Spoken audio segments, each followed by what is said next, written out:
we are opposed around the world by a monolithic and ruthless conspiracy. Enormous blocks of stone, gigantic, weighing hundreds of tons. Massive, completely anonymous monuments about which we know nothing. They are not fallen angels. They are critters. We are sharing the planet with a species that's possibly as far in advance of us as we are from chimpanzees. Guerrillas by night instead of armies by day.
Who also wrote a foreword for one of Hapgood's books, and influenced various authors like Graham Hancock and Randall Carlson. He died in 1982. In his book Maps of the Ancient Sea Kings, written in 1966, he supported the suggestion that a part of the Piri Reis map was a depiction of the area of Antarctica known as Queen Maud Land, and that a part of the Antarctic was ice-free around 9600 BC, and that an Ice Age civilization mapped the coastlines of Antarctica and South America. He concludes that Antarctica was mapped when these parts were free of ice, and took the view that an Antarctic warm period coincided with the last ice age in the northern hemisphere, and that the Piri Reis and other maps were based on ancient maps derived from Ice Age originals. Hapgood also examined a 1531 map by French mathematician and cartographer Orontes Phineas. In Maps of the Ancient Sea Kings, he reproduces letters from the chief of a U.S. Air Force cartography section. These letters say that at Hapgood's request, they had studied both Piri Reis and Orontes Phineas maps during their off-duty hours, concluding that both were compiled from original source maps of Antarctica at a time when it was relatively free of ice, supporting Hapgood's findings. Hapgood concluded that advanced cartographic knowledge appears on the Piri Reis map and the Orontes Phineas map, and must be the result of some unknown ancient civilization that developed advanced scientific knowledge thousands of years before other civilizations such as Egypt and Sumer. One of the key arguments put forth in the book is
the forces of chaos and others as necessarily real-life events, but rather as a symbolic mythological language, invented by a sophisticated group of cultural heroes in the deep ancient past.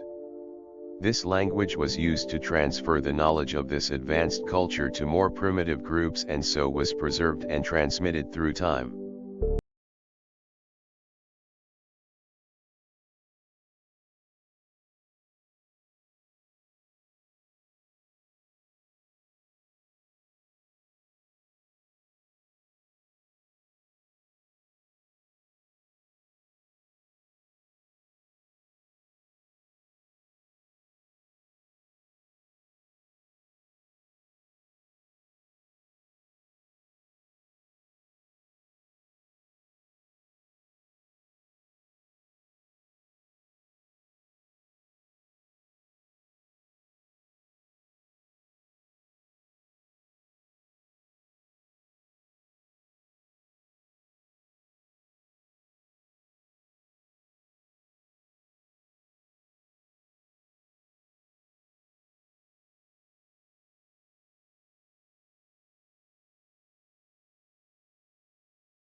Support their theory.